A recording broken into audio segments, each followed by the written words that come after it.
சகரியா தீர்க்கதரிசன புஸ்தகம் 1வது அதிகாரம் 14வது வசனத்தை வாசிக்க கேட்கலாம். சகரியா 1:14. அப்பொழுது என்னோட பேசின தூதன் என்னை நோக்கி, சேனைகளின் கர்த்தர் உரைக்கிறது என்னவென்றால், நான் எருசலேமுக்காகவும் சீயோனுக்காகவும் மகா வைராக்கியம் கொண்டிருக்கிறேன்.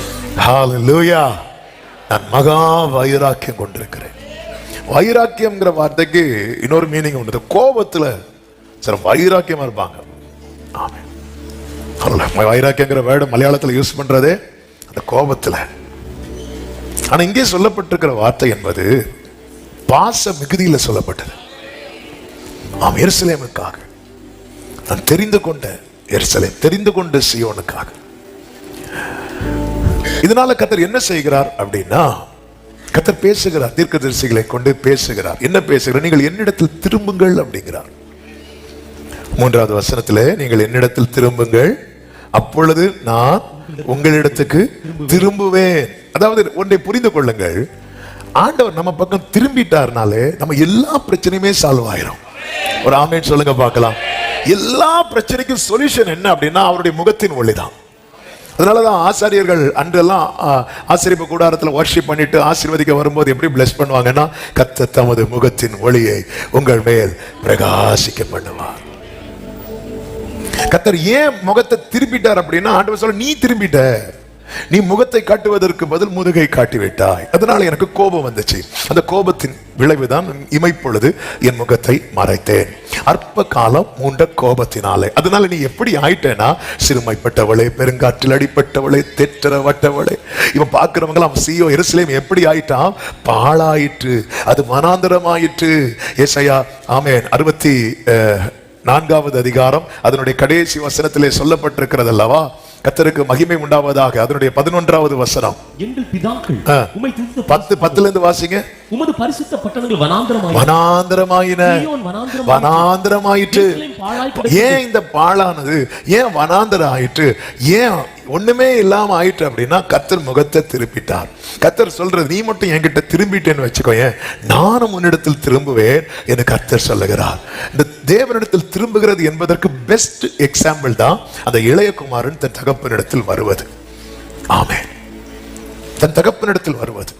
இதை விட சிறந்த உதாரணத்தை பார்க்க முடியாது. நிறைய இருக்கு பைபிள்ல, ஆனா தி பெஸ்ட். அவ்வளவு அழகா இயேசு வந்து அதை சொல்லி இருக்கிறார். அவன் வந்ததுக்கு அப்புறம் தான் தெரியுது அவருக்கு இன்னும் என் மேல பாசம் இருக்கா. இங்க பாருங்கள், ஆண்டவர் திரும்புங்க, நான் திரும்புவேங்கிறார். கர்த்தர் எப்படி திரும்புவாராம்? 16வது வசனத்திலே சொல்லப்பட்டிருக்கிறது, மன உருக்கத்தோடு எருசலேம் இடத்தில் திரும்பினேன். மன உருக்கம். ஹல்லேலூயா. ஆமென். ஆண்டவருடைய மனம் உருகிட்டுன்னு வச்சுக்கோங்களேன், உடனே கையை நீட்டிடுவார். அழகா ஃபாதர் பாடி இருக்கிறாங்களா, மனதுருகி காரம் நீட்டி அதிசயம். அதாவது ஆண்டவர் குஷ்டரோகிக்கு சுகத்தை கொடுக்கிற 2 சம்பவங்கள் வேதத்தில் சொல்லப்பட்டிருக்கிறது. ஒன்று, ஒருத்தர் தனியா வருவான். இன்னொன்று எத்தனை பேர் வருவாங்க? 10 பேர் வருவாங்க. ஆமா, தெரிஞ்சா சொல்லிருங்க, நம்ம சிந்தைகள் சிதறடிக்கப்படக்கூடாது. நம்ம ஏதாவது சொல்லிட்டே இருந்தோம்னா கொஞ்சம் கவனமா இருப்போம். அதனாலதான் அடிக்கடி சொல்ல வைக்கிறது. இல்லைன்னா 1 hour அப்படி பிரசங்கம் 4 பாயிண்ட் சொல்லிட்டு போயிடலாம். ஆனா என்ன ஆசைன்னா, எல்லாருக்குள்ள இந்த வார்த்தை இறங்கணும். அதனாலதான் வசனத்தை வந்து சொல்லிட்டே இருக்கணும், துதிய சொல்லிட்டே இருக்கணும். இது வந்து பழகணும். வசனம் பேசும்போது நம்முடைய உதடு தேவனை துதிக்க பழகிட்டுன்னு வைங்களேன், அது எப்படிப்பட்ட அனுபவம்னா, அந்த செடியை வச்சு தண்ணி ஊத்துற அனுபவம். ஹல்லேலூயா. அதனால எல்லாரும் அதுலலாம் ஒன்றும் குறைஞ்சு போக போறது கிடையாது. நம்ம செட்டு பல்லும் கீழே விடாது. ஓகே. அதனால கொஞ்சம் நல்ல வாயத்துறது, நல்ல பிரைஸ் பண்ணி துதிச்சுட்டு அதெல்லாம். மற்றபடி சும்மா பேச விட்டு பாருங்க, ஐயோ, இதுக்காவது வால்யூம் குறைக்கலாம். சும்மா பேசுனா வால்யூம் எல்லாம் குறைக்கவே முடியும். பேசிட்டு பேசிட்டே இருப்போம், ஏதாவது சொல்லிட்டு இருப்போம், ஏதாவது வாய் சும்மாவே இருக்காது. ஆமாம். சிலருக்கு சும்மா பேசிட்டு இருக்கலன்னா அவங்களுக்கு வந்து கொரோனா பிடிச்ச மாதிரி ஃபீல் ஆயிரும். அப்படி ஒரு ஃபீல் ஆயிரும் ஏதாவது. ஆனா ஆண்டவர் சமூகத்தில் துதிக்கலாம்னு சொல்லும் போது மட்டும் சிலர் அவ்வளவுதான்.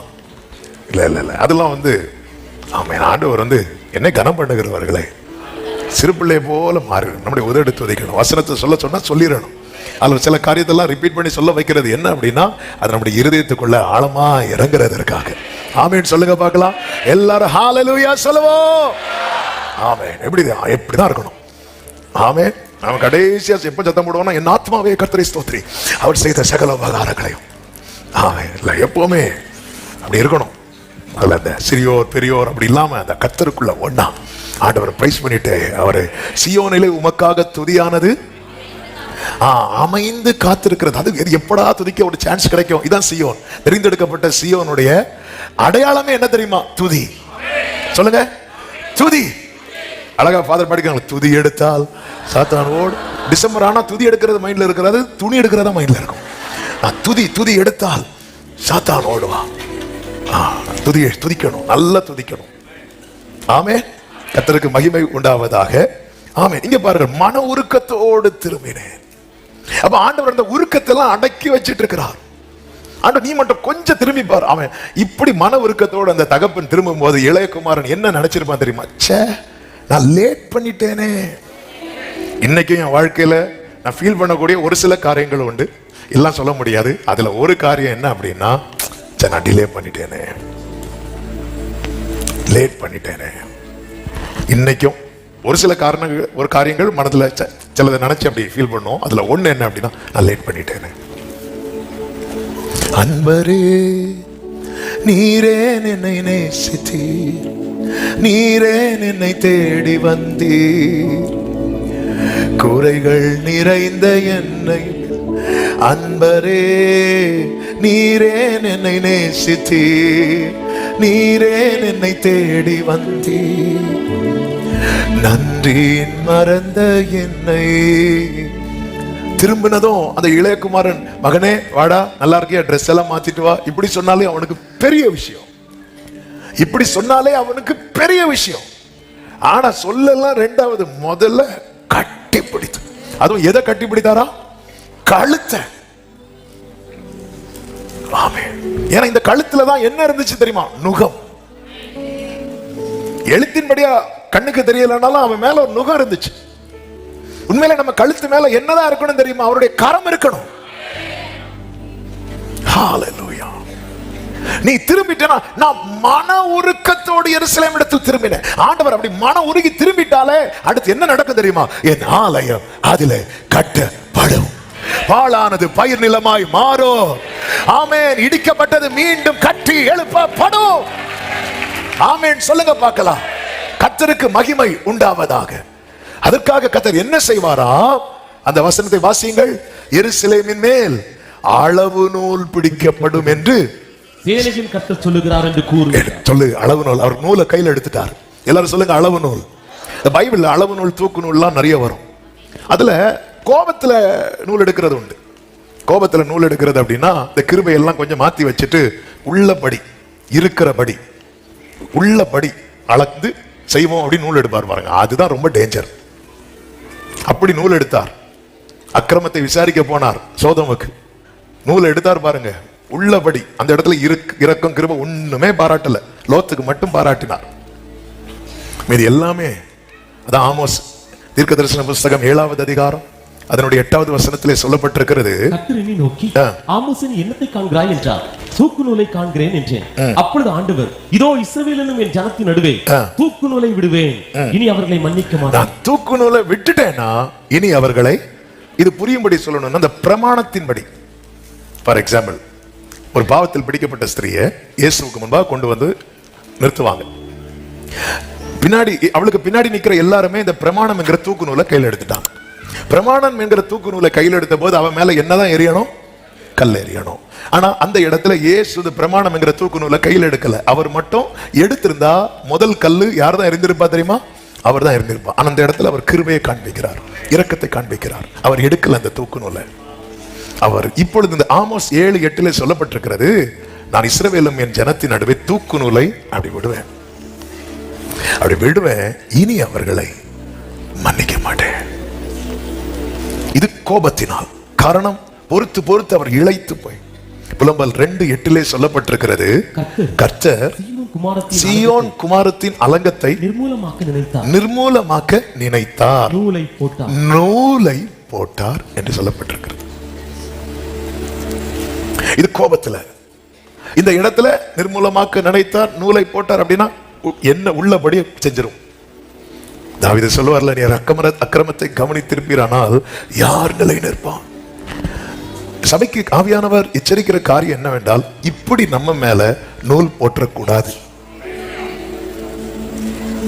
நம்ம கிருபையில நின்றுட்டு இருக்கிறோம், இப்படி நூல் போட்டாருன்னு வைங்களேன், நம்மளை யாராலும் காப்பாற்ற முடியாது. மனிதன் கைவிட்டால் தேவனிடத்தில் போகலாம், தேவன் கைவிட்டால் மனிதன் வேண்டாம் என்று மிதிக்கிற மண்ணு தான் குயவன் கையிலே பானையாய் வணையப்படுகிறது. அந்த குயவனே இந்த மண்ணு வேலைக்காகாதுன்னு தூக்கி போட்டாருன்னு வைங்களேன், அந்த மண்ணால எந்த பிரயோஜனமும் கிடையாது. நான் சொல்லுகிற செய்தியை நல்ல கவனமா கேளுங்க.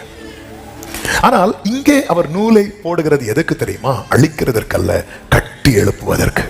சகரியா 2வது அதிகாரம் அதனுடைய 1வது வசனத்திலே அதை கர்த்தர் காண்பித்துக் கொடுக்கிறார். சகரியா 2:1, நான் என் கண்களை ஏறெடுத்து பார்த்தபோது இதோ தன் கையிலே அளவு நூல் பிடித்திருந்த ஒரு புருஷனை கண்டேன்.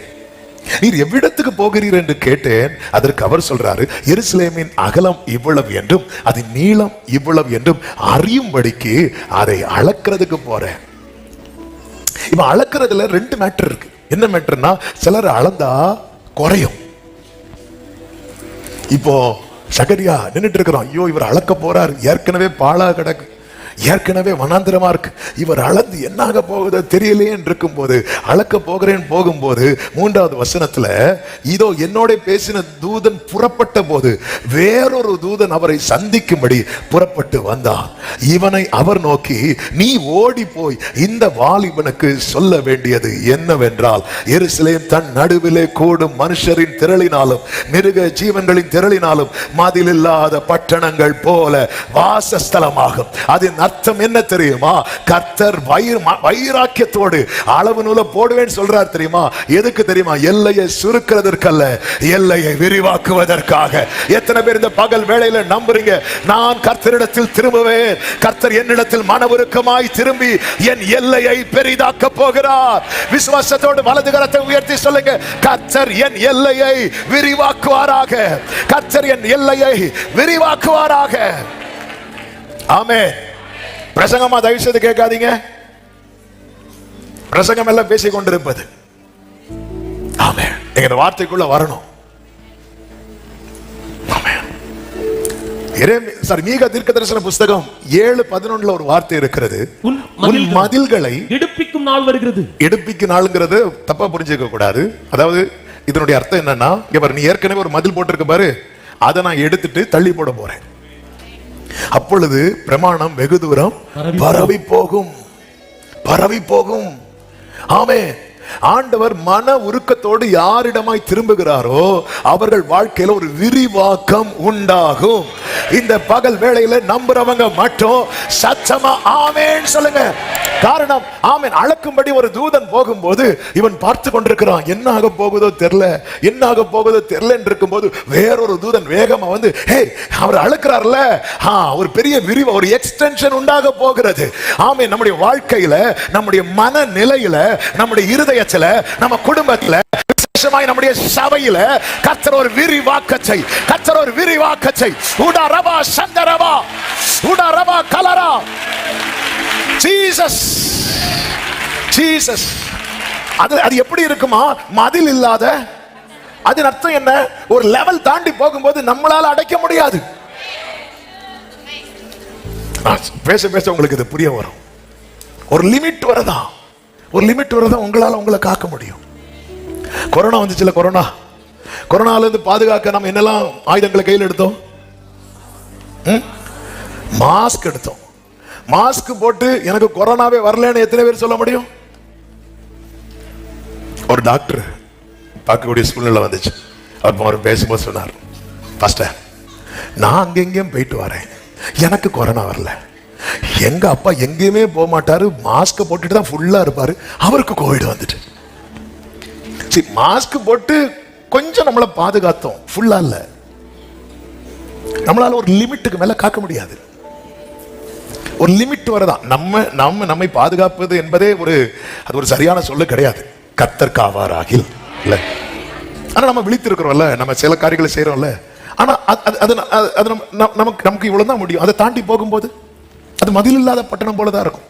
யோசேப்பு சொப்பனத்தை வீட்டுல வச்சு சொன்னான். வீட்டுல வச்சு சொல்லும்போது சகோதரர்கள் யாராவது யோசேப்பு மேல கை வச்சாங்களா?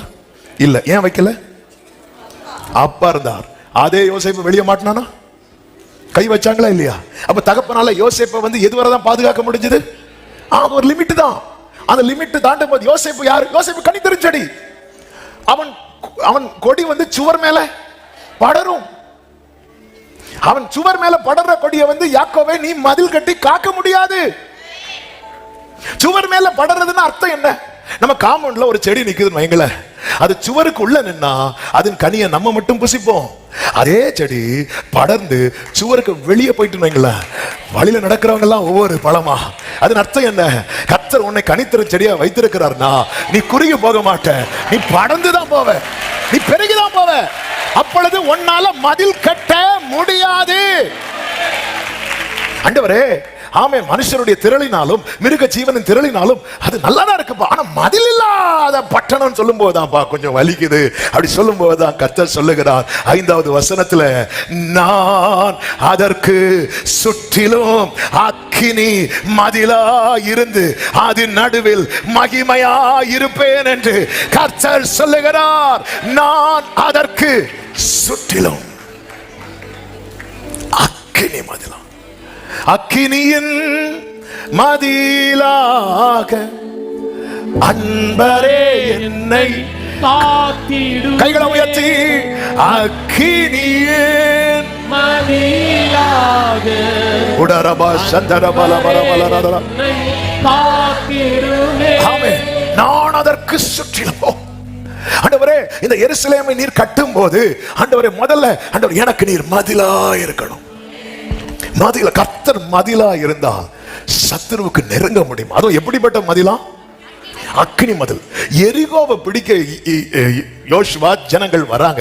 அந்த எரிகோ பட்டணம், எரிகோவின் மதில், எரிகோ சுவர் எப்படிப்பட்டதா இருந்ததா?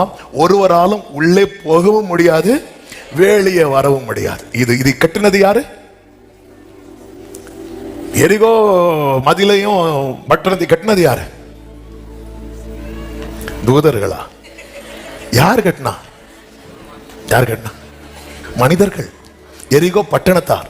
மனுஷன் கட்டின மதிலே ஒருத்தரால உள்ள போக முடியல, வெளியே வர முடியலன்னா கர்த்தர் மதிலா இருக்கும் போது, ஹalleluya, ஹalleluya. எத்தனை பேர் விரும்புறீங்க என் வாழ்க்கையில கர்த்தர் மதிலா இருப்பாராக, அக்கினி மதிலா இருப்பாராக? தகப்பனே, நான் அதற்கு சுற்றிலும். ஆமென். அவர் மன உருக்கத்தோடு நீங்க கர்த்தரிடத்துல திரும்புங்க. அவர் சொன்ன மன உருக்கத்தோடு திரும்பி அளவு நூல் போடப்படும். 1:16 எப்படி சொல்லப்பட்டிருக்கிறது? அளவு நூல் பிடிக்கப்படும் சொல்லப்பட்டிருக்குல்ல. 2:1 எப்படி சொல்லப்பட்டிருக்கிறது? அளவு நூல் பிடித்திருந்த ஒரு புருஷனை அவர் சொன்னா அது நம்ம கண்ணுக்கு அடுத்து தெரிய வரும். ஆமென். அவர் அளவு நூல் பிடிக்கப்படும் சொன்னார். அடுத்த சீனை என்ன நினைக்கிறீங்க? அளவு நூல் பிடித்திருக்கிற ஒருவனை கண்டேன். ஓ ஜீசஸ், பைபிள் எவ்வளவு பியூட்டிஃபுல். ஆமென். இது ஜீவனுள்ள வார்த்தை.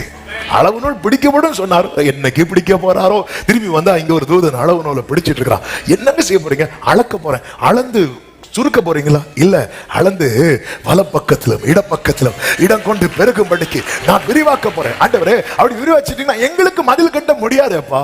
எங்களுக்கு ஒரு லிமிட் வரும். நமக்கு ஒரு லிமிட் வரதானாங்க மதில் கட்ட முடியும். உங்க பிள்ளைங்க உங்க கேர் ஆஃப்ல இருக்கிறத வரை நீங்க மதில் கட்டிட்டீங்க. உங்க பிள்ளைங்க படிக்கிறதுக்காக வெளியூர் போயிட்டாங்க, எப்படி உங்க மதில் கட்ட முடியும்? வேலைக்காக வெளியே போயிட்டாங்க, எப்படி மதில் கட்டுவீங்க?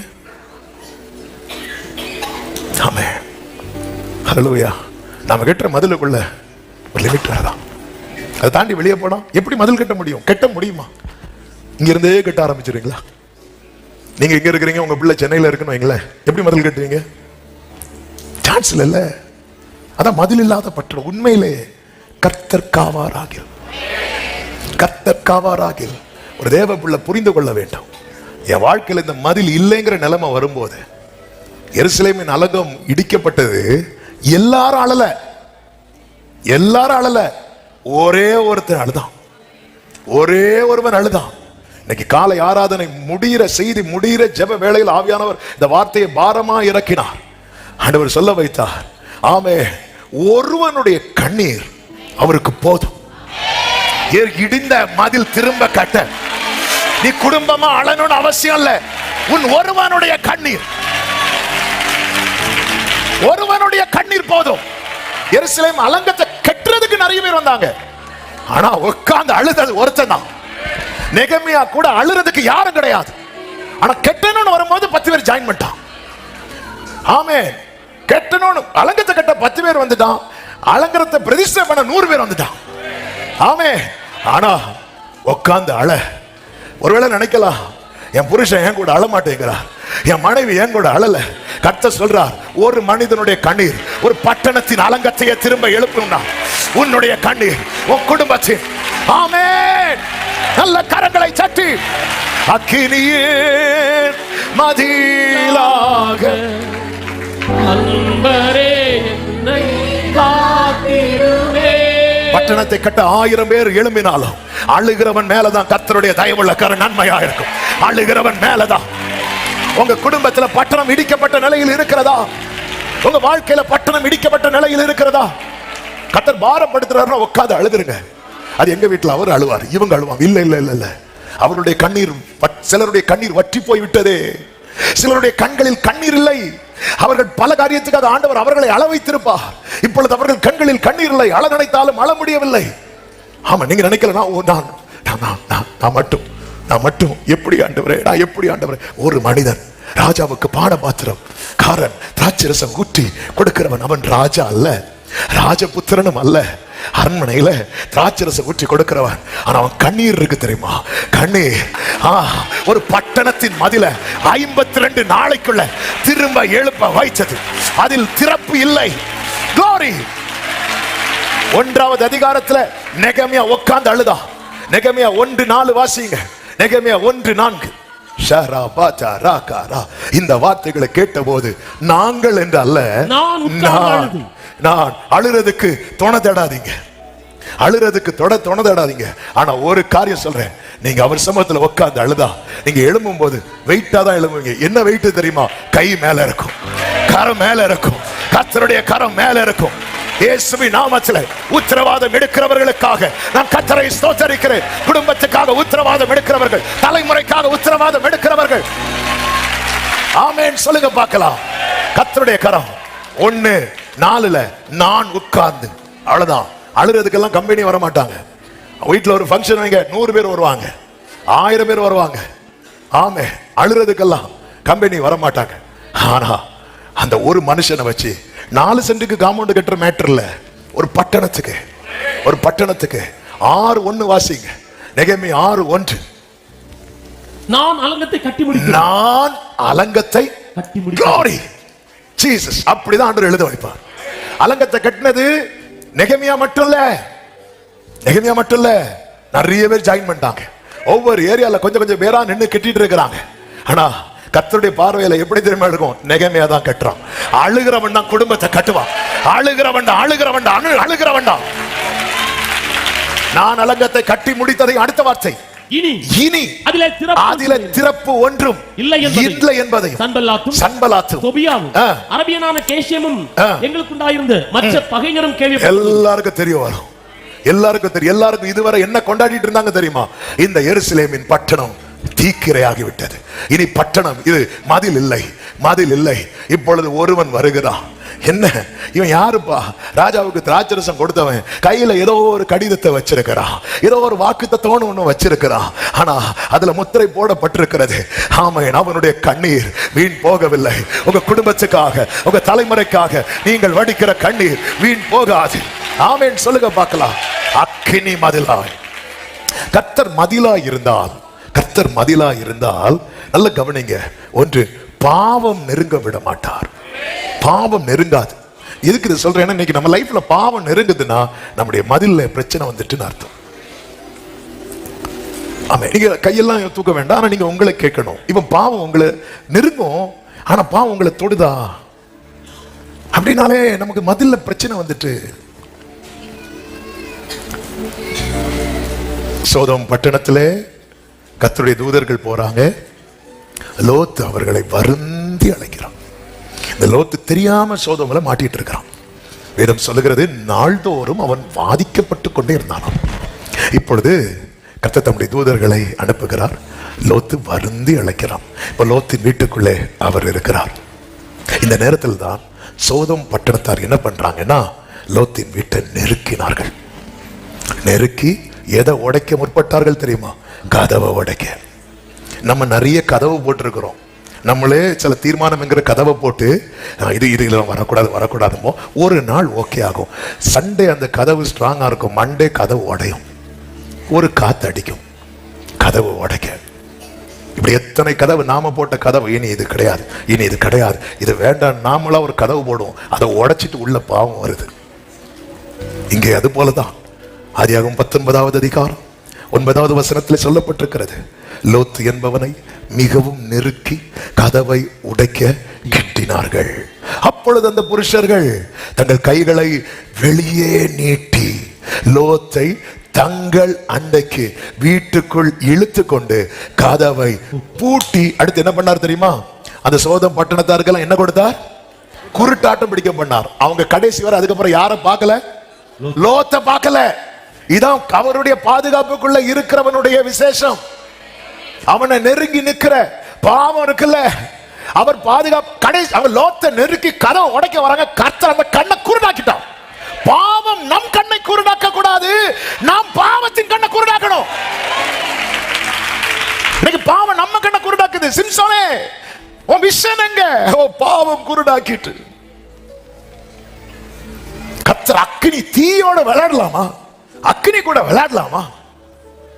அக்கினியை போட வந்தேன், அது இப்பொழுதே பற்றி எரியும். நல்ல நெருக்குங்க, நெருக்கும். அதுக்கப்புறம் கதவு தெரியாத உங்களுக்கு. ஐயோ, இவன்ட போய் மோதி, இங்க பாரு, கண்ணு போயிட்டு. ஷாலா பாத்தாடா. இன்னைக்கு நம்ம லைஃப்ல நம்ம போட்ட கதவெல்லாம் உடைச்சிட்டு பாவம் உள்ள வருது. சண்டே சர்வீஸ் முடியும் போது இன்னைக்கு இதெல்லாம் பண்ணக்கூடாது, அதெல்லாம் பார்க்க கூடாது அப்படி சொல்லி தீர்மானத்தோட போய் இன்னைக்கு இருப்போம். ஆனா திங்கக்கிழமை அந்த கதவை உடைச்சிட்டு உள்ள வருது. அப்போ சரியில்லை, நம்மளால பாதுகாக்க முடியல. நம்ம கட்டின சுவரெல்லாம் ஒண்ணுமே இல்லாம ஆயிட்டுல. ஆமே, மறக்கவே முடியாது. நம்ம இந்த சர்ச்சை கட்டும் போது இந்த சைடு ஒரு பாயா ஏதோ வச்சு அப்படி மறைச்சிருந்தேன். அடுத்த நாள் காலைல வந்து பார்த்தா ஒண்ணுமே கிடையாது. ஒரு காத்து அடிச்சு மொத்தத்துல ஆமே அங்கே வந்து சொன்னாங்க, கர்ச்சீஃபு கூட ஒரு துண்டை காணல, மொத்தத்துல எல்லாமே அடிச்சுட்டு போயிட்டு. பாருங்க, நம்ம போடுற மறைவு பாதுகாப்பெல்லாம் இப்படிதான். ஆனா கர்த்தர் போட்டார். டெய்லி சவுல் தேடியும் தாவீத சவுலால பார்க்க முடியல. இடம் பாதுகாப்பு. பாவம் இன்னைக்கு நெருங்குதுன்னா, ஆண்டவரே என் மதில எங்கேயோ ஓட்ட விழுந்துட்டுப்பா, நேத்து நல்லா இருந்துச்சுப்பா. இந்த மெதுவான திண்டல் அடிக்கும் போது நல்லா இருக்கு ஆண்டவரே, ஆனா கொஞ்சம் வேகமா அடிக்கும் போது கதவு அதுக்கு பேர் தாழ்பாளம் தெரித்துல. இந்த புயல் எல்லாம் பாத்தீங்களா? ஆமா, எத்தனை பில்டிங், எத்தனை. பாவம் நம்மளை நெருங்குதுன்னா மதில் இல்லைன்னு அர்த்தம். உடனே இருதயம் ஜெபிக்க ஆரம்பிச்சிடணும். அந்த ஜெபத்தை அடுத்து சொல்றேன். அடுத்து பாருங்க, வாதை நெருங்க விட மாட்டார். யாத்திராகமம் 12:23 சங்கார தூதன் வரும்போது ரத்தம் தெளிக்கப்பட்ட வீட்டுக்கு முன்னாக கர்த்தர் நின்று என்ன செய்வாரா? அதை வரவொட்டாமல். அந்த வார்த்தையை மட்டும் வாசிங்க. கர்த்தர் சங்கார தூதனை உங்கள் வீடுகளில் உங்களை அதம் பண்ணுகிறதற்கு, எல்லாரும் சொல்லுங்க, வரவொட்டாமல். வரவொட்டாமல், இதான் மதில். இந்த மதில் வந்து வரவிடாது. ஹல்லேலூயா. வரவொட்டாம். அவர் மதிலா இருந்தால் சிலது வரவிட மாட்டார். அதனாலதான் சங்கீதக்காரன் பாடுகிறான், எனக்கு அடைக்கலமா இருந்த கர்த்தரை உனக்கு தாபரமாக்கி கொண்டாய், ஆகையால் வாதை உன் கூடாரத்தை அணுகாது. நம்ம தலைமுறைக்கு அவரை அடைக்கலமா சொல்லி கொடுக்கணும். அப்படிதான் இந்த சங்கீதம் 91. சங்கீதம் 91 எழுதினது யாருன்னு பல டிஸ்கஷன் போயிட்டு இருக்கு. சில சொல்றாங்க மோசே எழுதினாங்க, சில சொல்றாங்க எசேக்கியா எழுதினார் அப்படின்னு. ஆமே, ஆனா நமக்கு சங்கீதக்காரனாலே நமக்கு நினைவுல வர்றது யாருதான்? அப்ப தாவீது வந்து சாலமோன்ட்ட சொல்லி கொடுக்கிறான்னு வைங்களேன், இங்க பாரு, எனக்கு அடைக்கலமான கர்த்தரை உனக்கு தாபரமாக்கி கொண்டாய். ஒரு தகப்பன் பிள்ளைக்கு இப்படி சொல்லி கொடுக்கணும். பாரு, உங்க அப்பா எப்படி பாதுகாப்பா இருக்க தெரியுமா? அவரை நீ உனக்கு தாபரமான கூடாரமா, உன் மதிலா, உன் அரணாக்கி நீ கொண்டால், நான் சொல்றேன், வாதை உன் கூடாரத்தை அணுகாது. பிள்ளைங்களுக்கு இப்பவே சொல்லிக் கொடுங்க, இப்பவே சொல்லுங்க. எங்க போனாலும் சொல்லுங்க, இங்க வரமா, நீ என் கிட்ட இருக்கும்போது நான் உன்னை பாதுகாத்தேன். இப்ப நீ எங்க போற? வெளியே படிக்கிறதுக்கு போற, நீ வேலைக்கு போற, அல்லது அங்க போற, இங்க போற, எனக்கு கிடைக்கலமான கர்த்தரை உனக்கு தாமரமாக்கி கொண்டாய். அதனால வாதை உன் கூடாரத்தை அணுகாது, பொல்லாப்பு உனக்கு நேரிடாது.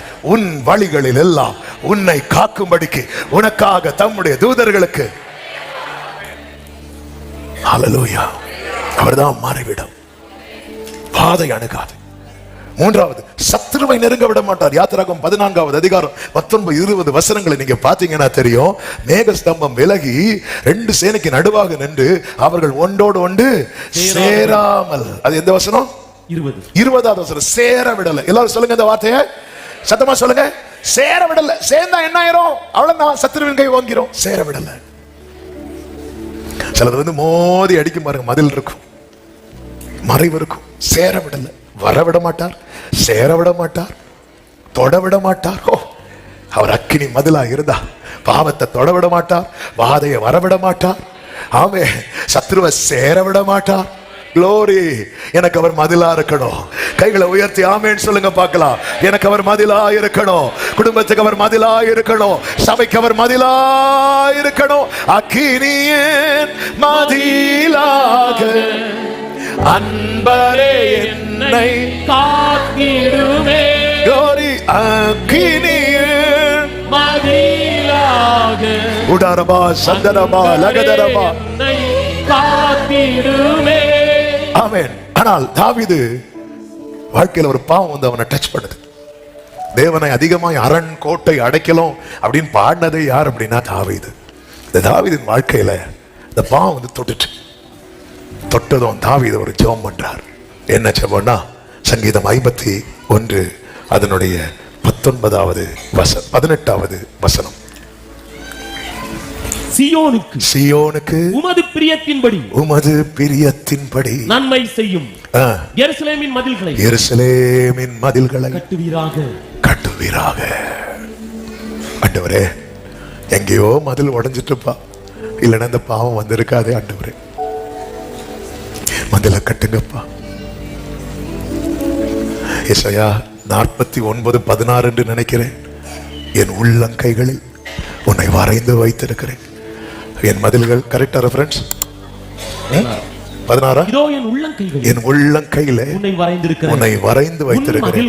உன் மதில்கள் எப்போதும் என் முன் இருக்கிறது. ஆமா, ஆண்டவருக்கு தெரியும் நம்ம எந்த அளவுக்கு சேஃபா இருக்கிறோம். ஆனா நமக்கு தெரியணும். ஒரு புயல் அடிச்சதுமே நாங்க சாகுறோம்னு சொல்ற நிலைமையில தான் இன்னும் இருக்கிறோமா? அவர் எழும்பி மதிலா நின்னாரு பாத்தீங்களா?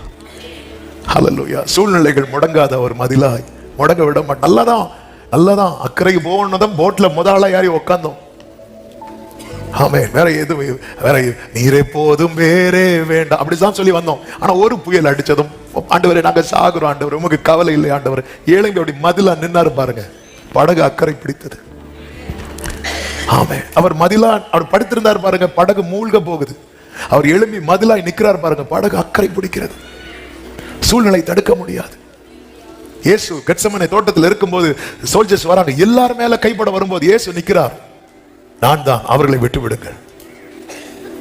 நீர் எனக்கு தந்தவைகளில் ஒருவனையும் யோவான் 18:9 நீர் எனக்கு தந்தவர்களில் ஒருவனையும் நான் இழந்து போகவில்லை என்று அவர் சொல்லிய வசனம் நிறைவேறத்தக்கதாய். அப்படின்னா இந்த பகல் வேளையில எத்தனை பேர் நம்புறீங்க? பிதா என்னை இயேசுவினிடத்தில் கொடுத்திருக்கிறார். அப்படி நம்புறவங்க கைகளை உயர்த்தி ஆமென் சொல்லுங்க பார்க்கலாம். அப்படி கொடுக்கப்பட்டவர்கள ஒருத்தன் அவுட் ஆனா யாரு? ஏன்? அவர் கூட இருக்கும் போதல்ல, அவரை விட்டு போனதுனால. கோழி தன் சிறக விரித்து சேர்த்து கொள்ளும் போது சில வால் வெளியே சுத்திட்டு இருக்கும். அவ்வளவுதான். அதனாலதான் கேட்டின் மகன் கெட்டு போனான். நான் என்னால கெடல, அவன் கெட்டு போனான். ஆனா இப்ப அவர் கூட இருக்கிறாங்க பாருங்க, ஒருத்தர் மேல கை வைக்க விடல. இதான் மதிலா இருக்கிறார். இயேசுவோடு இருக்கணும். சிலதெல்லாம் காண்பித்து இழுப்பு. அங்கிருந்து 30 வெள்ளிக்காசு எப்படி காட்டினான். யூதாஸ் போயிட்டான், போயிட்டான். இங்க ஒருத்தி வர பரிமள தைலத்தை இயேசுவின் பாதத்துல உடைச்சு ஊத்துனதும், நான் தானே ட்ரெஷரர், என் கையில தான் தந்திருக்கணும். தந்திருந்தா நான் அப்படி பக்குவமா அதை வித்து அதுல 10ல் 8 சேரிட்டிக்கும் 2 பாக்கெட்லயும் போட்டு என் பாட்டுக்கு நான் போயிருப்பேன். இது என்னன்னா வந்ததும் உடைச்சு ஊத்திட்டா. திறந்து ஊத்துனா கூட நிறுத்த சொல்லி இருக்கலாம். உடைச்சா மொத்தம் ஆண்ட சமூகத்தில் எப்பவுமே உடைச்சு நம்மள திறந்து ஊத்துவோம். ஒரு 15 நிமிஷம் நான் ஜோம் பண்ணிட்டு வரேன். திறந்து ஒரு 20 மினிட்ஸ் ஜெபம் பண்ணிட்டு வர திறந்து, அதுல 20 மினிட்ஸும் திறக்கவே முடியாது. சில பாட்டிலாம் திறக்கவே திறக்காது. அதுக்குள்ள டைம் முடிஞ்சிடும். ஓகே ஆண்டவரே, நாளைக்கு நான் ஜெபம் பண்றேன். இல்ல, திறந்து எல்லாம் வேலைக்கு ஆகாது. உடைக்கணும், உடைக்கணும். உடைச்சா வாசனை வீசும். சுவிசேஷம் பேசப்படுகிற இடத்துல எல்லாம் இவளுடைய நற்கிரியை பேசப்பட்டது. ஆமே. எப்படிங்க இருக்கும்? 3.5 வருஷமா கால் கடுக்க நடந்த பாதங்களில் இருக்கிற காயம் இவ வந்து அப்படியே பூசின பாருங்க. பரிமள தைலத்தை தலையில ஊத்தணும், காலில் ஊத்துறா. சுவிசேஷத்தை அறிவித்த அவருடைய பாதங்களை அவ எவ்வளவு ஆனர் பண்ணா பாருங்க. ஆண்டவர் அதை பார்த்து ரசிக்கிறார். அந்த காலில் எத்தனை எத்தனை எத்தனை அவருக்கு எவ்வளவு இடத்துல நடந்து நடந்து திரிந்து வந்து அந்த பரிமள தைலம் அது ஒரு மெடிசின் எஃபெக்ட் உள்ளது அப்படின்னு ஸ்காலர்ஸ் எல்லாம் சொல்றாங்க. ஆமே. அப்ப அதை பூசும்போது அவருக்கு எவ்வளவு சுகமா இருந்திருக்கும்.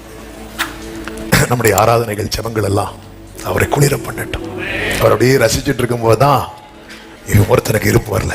அவனுக்கு அவர் பாதத்தில் இருக்கிற காய மேட்டர் இல்ல, பாத்திரத்தில் இருக்கிற தைலம் தான் மேட்ரு. ஆமே. ஆண்டவரை இதை வித்து நம்ம தரித்திருக்கு. ஆமே. ஆண்டவர் பார்க்கிறார். சிலர் என்னன்னா வேற யாருக்கு கொடுத்தாலும் ஆண்டவருக்கு மட்டும் கொடுக்கவே கூடாது அப்படின்னா அங்கதான் ஒருத்தர் 30 வெள்ளி காசை இப்படி காட்டிட்டு இருக்கான். அப்படி காட்டிட்டு இருக்கும் போது நம்ம ஆள் போறான். முடிஞ்சு கதை முடிஞ்சு. ஆனா கூட மற்ற 11 பேர் இருந்தாங்க பாருங்க. இவங்கள விசுவாச வீரர்கள் நினைக்கிறீங்க? ரொம்ப திட்டு வாங்கினவங்க. அதுலயும் ரொம்ப திட்டு வாங்கினது யாரு தெரியுமா? பேதுரு. எவ்வளவு கோரஸா சொல்றீங்க? அதாவது எல்லாருக்கும் சேர்த்துதான் பேதுரு வாங்கிட்டு இருக்கிறார். பேதுரு சில காரியத்தை கேட்க போவாரு, 2 டோஸ் விழும். மற்றவங்க எல்லாம் கேட்கணும்னு நினைச்சதையும் சில பேர் டவுட் கேட்பாங்க பாருங்க. மேடம் ஒரு டவுட், பின்னாடி டவுட் கேட்க நிற்போம். அப்போ சார் ஒரு டவுட். என்ன டவுட்? இதெல்லாம் உனக்கு தெரியாதா அப்படி சொல்லும் போது பின்னாடி உனக்கு என்ன டவுட்? எனக்கு ஒண்ணும் இல்லை, எனக்கு டவுட் கிளியர் ஆயிட்டு.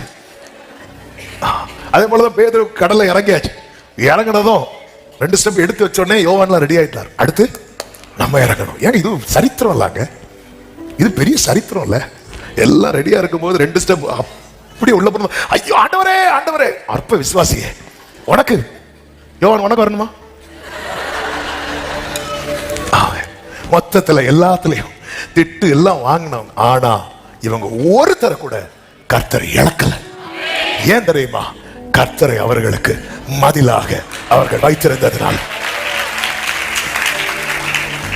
ஹalleluya, ஹalleluya. என் வாழ்க்கையில வாதை உள்ள வருது, பாவம் உள்ள வருது, பிரச்சனை உள்ள வருது, சத்ருவின் கை ஓங்குதுன்னா நான் என்ன ஜெபம் பண்ணணும்? எருசலேமின் மதில்களை கட்டுவீராக.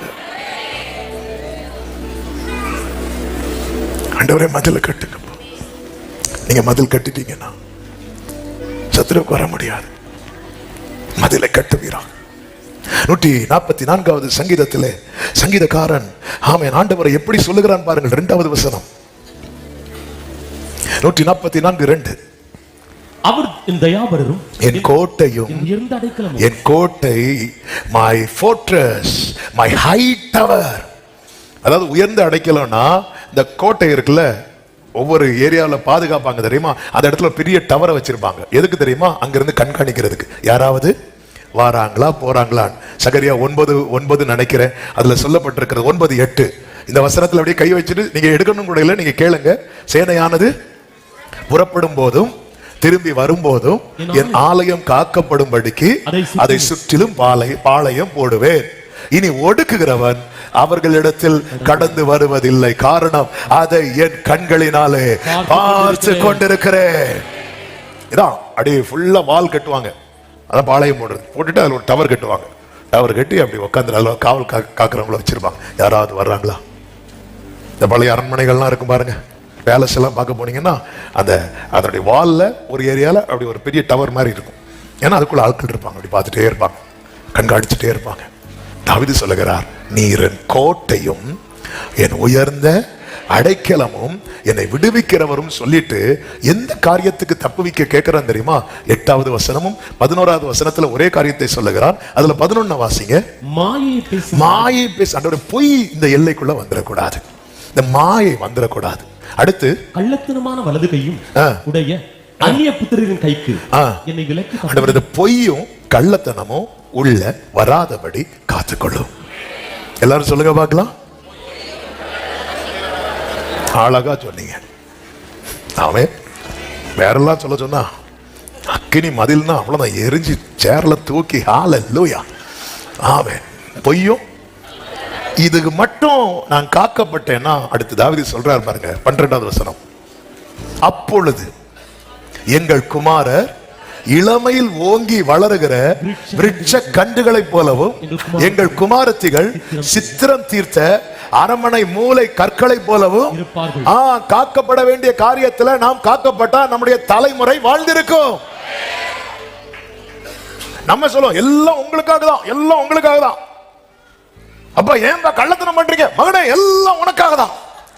ஏன்பா இப்படி பொய் பொய்யா சொல்றீங்க? மகளே எல்லாம் உனக்காக தான். ஆமென். தாவீது ஜெபம் பண்றார். ஒரு காரியத்தை ஜெபத்துல வைக்கிறானாலே அதன் அர்த்தம் என்ன? என்னால முடியாதப்பா. சில நேரத்தில் நான் அந்த இடத்துல போய் பேசிடுறேன், சில இடத்துல கொஞ்சம் கள்ளத்தனம் பண்ண வேண்டிய சூழ்நிலையில் அகப்படுகிறேன். ஆண்டவரே நீர் என் கோட்டை, என் உயர்ந்த அடைக்கலாம், இப்படிப்பட்ட காரியம் என் எல்லைக்குள் வராதபடி என்னை தப்புவியும்.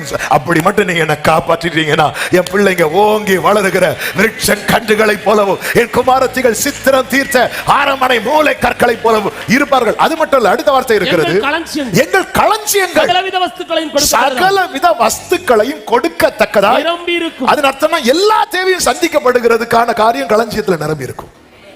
எங்கள் கிராமங்களில் எங்கள் ஆடுகள் 1000 10,000 பலுகும் எங்கள் எருதுகள் பலத்தவைகளாய் இருக்கும். சத்ரு உட்புகுதல் குடியோடி போகுதலும் இராது. எங்கள் வீதிகளில் கூக்குரலும். இந்த வீதியில கூக்குரல்னா என்ன தெரியுமா? அவன் பாதியில போறது, அது இராது. பாதின்னு சொன்னா அவன் தேவன் ஒவ்வொருக்கு என்று ஒவ்வொரு ஆயுள வைத்திருப்பார். சிலருக்கு கொஞ்சம் தான் வச்சிருப்பார். இப்ப ஸ்தேவானுக்கெல்லாம் பாத்தீங்கன்னா கொஞ்சம், ஸ்தேவான் ஓட்டம் பாதியில முடியல, ஸ்தேவான் ஓட்டம் நிறைவாய் முடிந்தது. ஆனால் அவனுடைய ஓட்டத்தை கர்த்தர் அவ்வளவுதான் வைத்திருந்தார். பாதினா என்ன அப்படின்னா நமக்குன்னு ஒரு ஓட்டத்தை வச்சிருப்பார் பாருங்க. ஆனா அந்த ஓட்டத்தை ஓடி முடிக்காம நம்ம அவுட் ஆயிட்டோம்னா பாதியில போறது. ஓட்டத்தை ஓடி முடிக்கணும். அத பூரண ஆயுசுன்னு சொல்றோம். தீர்க்காயுசு வேற, பூரண ஆயுசு வேற. 80 தாண்டினாலே தீர்க்காயுசு. இப்பெல்லாம் 50 தாண்டினாலே தீர்க்காயுசுன்னு சொல்றாங்க. பாட்டி ஆனாலே பாட்டின்ட்டாங்க, அதை விட்டுருங்க. ஆமென். 80 தாண்டியும் 80 தாண்டி கர்த்தர் ஒருவேளை உங்களுக்கு 100 வச்சிருப்பாருன்னு வைங்களா, 100 வச்சிருக்க, 100 150 இருப்பதாக. ஆமென். அப்படி தாண்டி கர்த்தர் நமக்கு ஒரு லைன் செட் பண்ணி வச்சிருக்கிறார் தெரியுமா? அந்த லைனை போய் நம்ம ரீச் பண்ணலைன்னா பாதியில. அன்று சொல்ல, நான் உனக்கு மதிலா இருந்தேன்னா நீ பழகி பிறகுதான் செய்வேன். அடுத்த வார்த்தை இருக்கிறது, இவ்விதமான சீரை பெற்ற ஜனம் பாக்கியம் உள்ளது. இந்த சீர் யாருக்கு தான் கிடைக்கும் தெரியுமா? கர்த்தரை தெய்வமாக கொண்ட ஜனம். நல்ல கரங்களை தட்டி. இதுதான் தேவன் வைத்திருக்கிறது. அதனாலதான் பாருங்க, இந்த குறுக்கு வழியில இடையில ஒரு வாட்டி சவுல் மாட்டுவார் தாவீது கையில. சவுல் மாட்டுவார் தாவீது கையில. தாவீது மட்டும் சவுலை கொண்டுட்டானா அடுத்த ராஜா யாரு?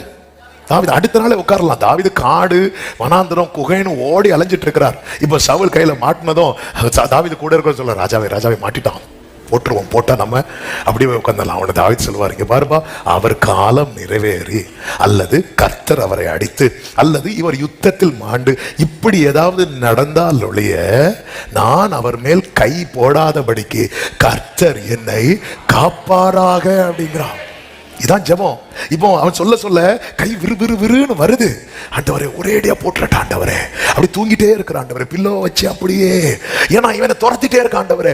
என்ன துரத்திட்டு அவன் தூங்குறான், நான் தூங்காம சுத்திட்டு இருக்கிற ஆண்டவரே. நான் ஒழுங்கா தூங்கணும்னா இவன் இனி எழும்ப கூடாது ஆண்டவரே. நான் போட்டு அப்படி வருது. வரும்போது ஜெபம் பண்றா, கர்த்தர் என்னை காக்க கடவார். கர்த்தர் இவ்வளவு ஜெபம் பண்ணியே வஸ்திரத்து லைட்டா. ஆமே, கர்த்தர் காத்தார் அல்லவா. ஒரு தேவ பிள்ளை ஜெபம் பண்ணணும், ஆண்டவரே சில காரியங்கள் அப்படி வருது ஆண்டவரே, என்னை காத்துக்கணும். எனக்கு நீர் என் கோட்டையும் உயர்ந்த அடைக்கலம். ஆண்டவர் ஹைட் அவர் நீங்க இருக்கிற உங்களுக்கு தெரியுது.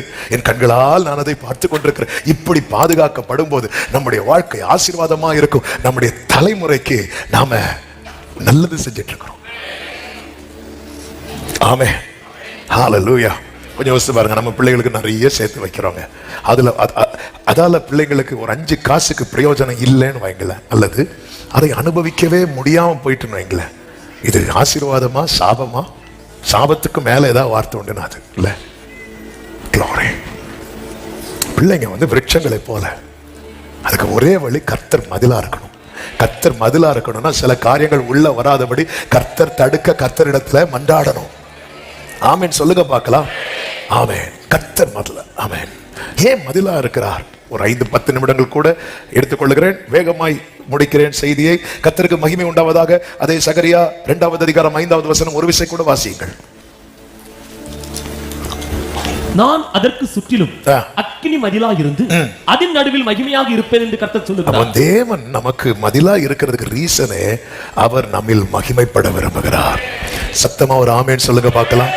எத்தனை பேர் நம்புறீங்க? என்னை கர்த்தர் தமக்கு மகிமைக்காக தெரிந்தெடுத்திருக்கிறார், மகிமையாக தெரிந்தெடுத்திருக்கிறார்.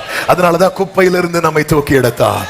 உலகம் நம்மை குப்பையாய் பார்த்தது, கர்த்தர் நம்மை குப்பையாய் பார்க்கவில்லை. கர்த்தர் நம்மை மகிமையாய் பார்த்தார். அதனாலதான் ஏசாயா 4:6 சொல்லப்பட்டிருக்கிறது, மகிமையானவைகளின் மேலெல்லாம் காவல் உண்டாயிருக்கும். 4:5 மகிமையானவைகளின் மேலெல்லாம் காவல் உண்டாயிருக்கும். மகிமைப்பட விரும்புகிறார். எனவே ஒரு தேவ பிள்ளை நல்ல கவனமாய் புரிந்து கொள்ள வேண்டிய காரியம் என்னவென்றால், நான் அவருடைய மகிமைக்காக ஏற்படுத்தப்பட்டவன்.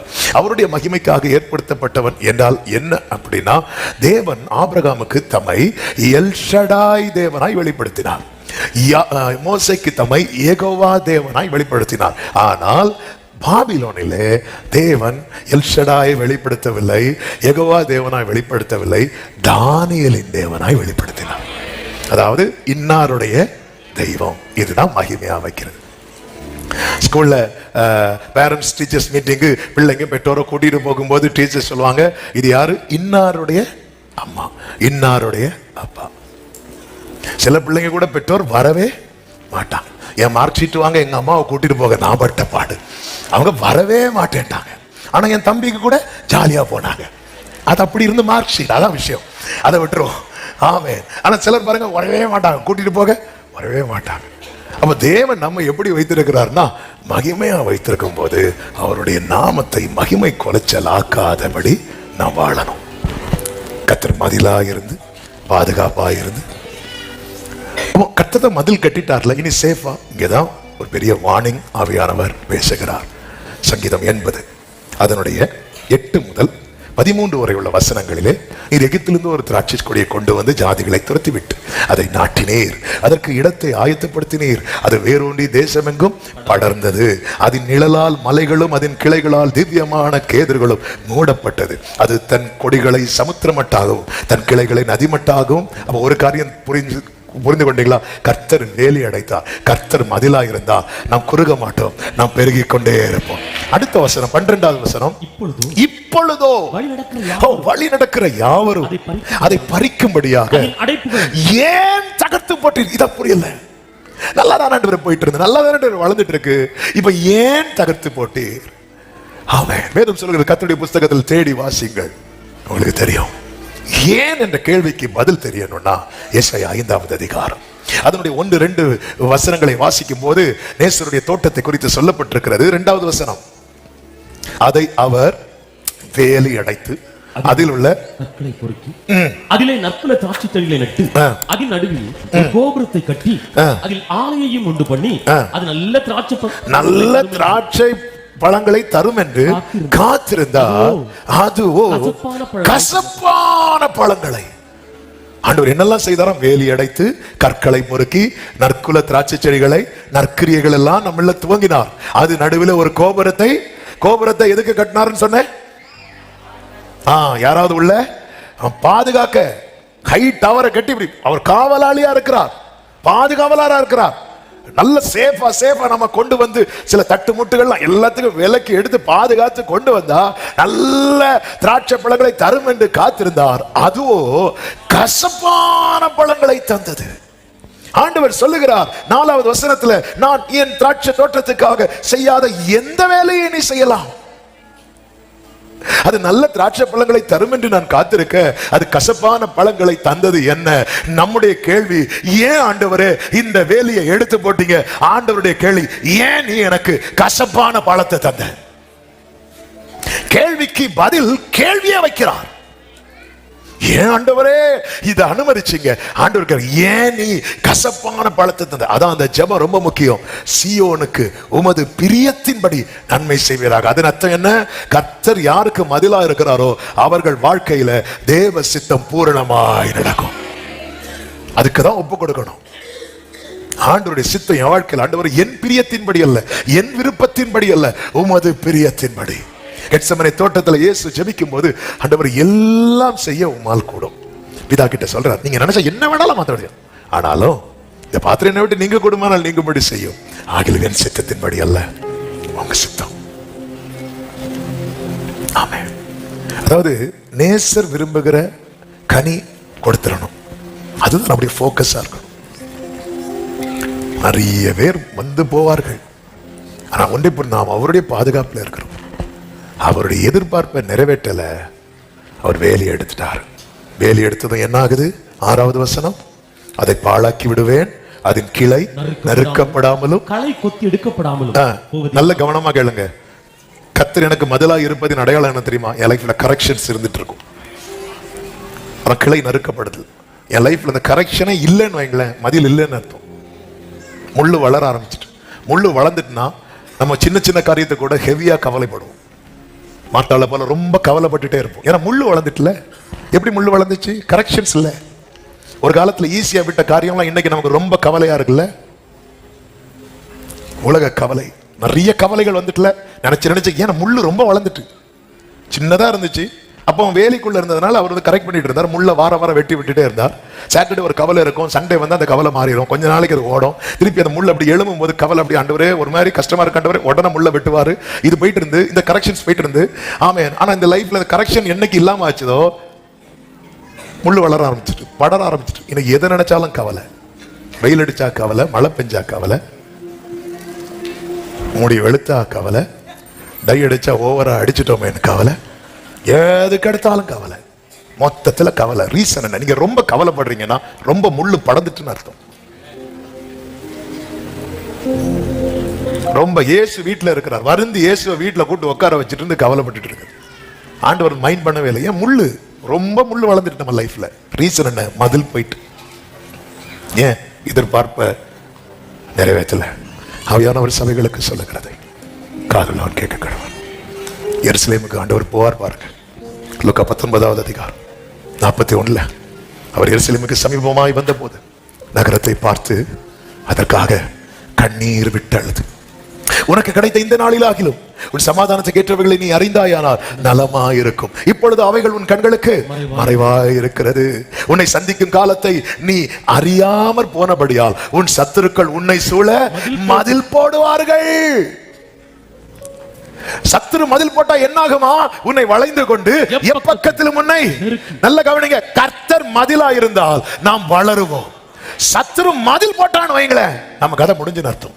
அதுக்கு அடுத்துள்ள வசனங்களை வாசித்தீங்கன்னா ரொம்ப பயங்கரமா இருக்கும். கொஞ்சம் யோசித்து பாருங்க. நான் பிராக்டிகலா சொல்றேன், இங்க கவனிங்க. இயேசு எருசலேம் பார்த்ததும் என்ன விட்டாரா? ஏன் கண்ணீர் விட்டாரு சொல்லவா? எப்படின்னு சொல்லவா? ஒருத்தங்க ஒரு வீட்டுல குடியிருக்கிறாங்க, வேற வழி இல்லாம அந்த வீடை விட்டு வெளியேறக்கூடிய சூழ்நிலை வரும்போது சந்தோஷமா வெளியேறவங்க நினைக்கிறீங்க, அப்படி அழுதுட்டு அப்படி பார்த்துட்டு போவாங்க.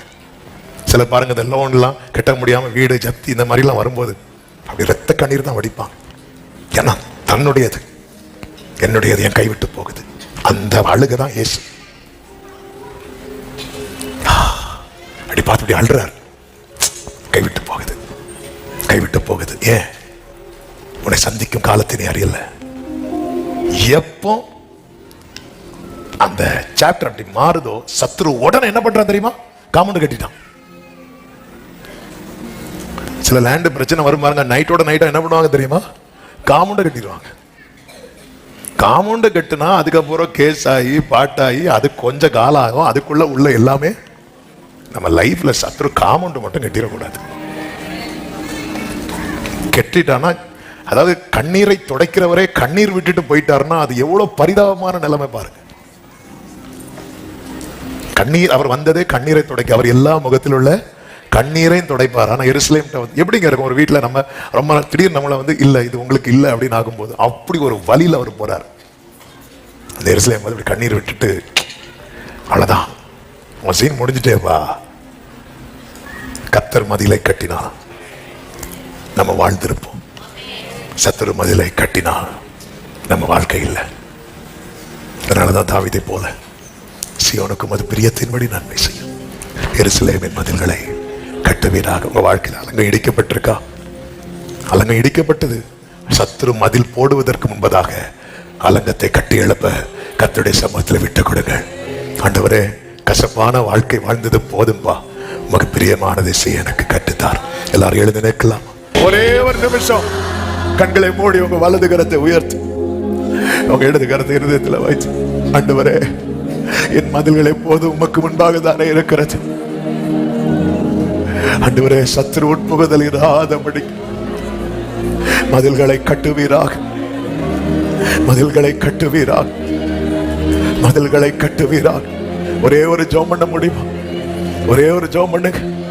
அப்படியே நீங்க ஜெபிக்கிற நேரத்துல உங்க தலைமுறைக்கு பெயரை சொல்லி ஜெபம் பண்ணுங்க. அப்பா, என்னால காக்க முடியலப்பா, என்னால காக்க முடியாதுப்பா.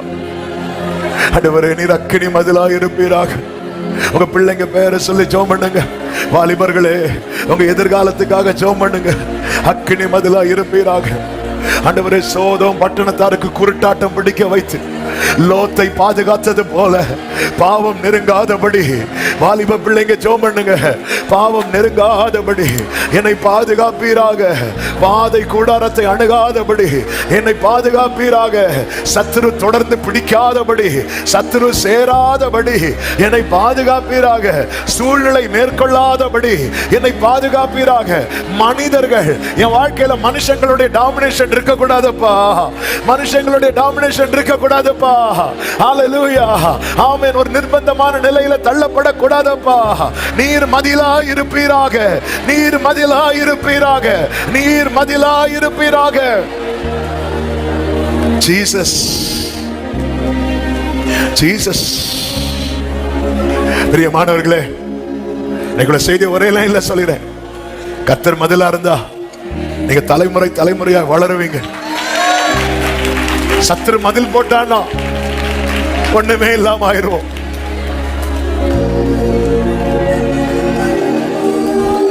ஒரே ஒரு நிமிஷம் கண்களை மூடி. எத்தனை பேர் இந்த வார்த்தையினுடைய சீரியஸ்னஸ் நீங்க எந்த அளவுக்கு எடுத்துக்கிட்டீங்கன்னு தெரியல. அவையான ஒரு பாரப்படுத்திட்டு இருக்கிறான்.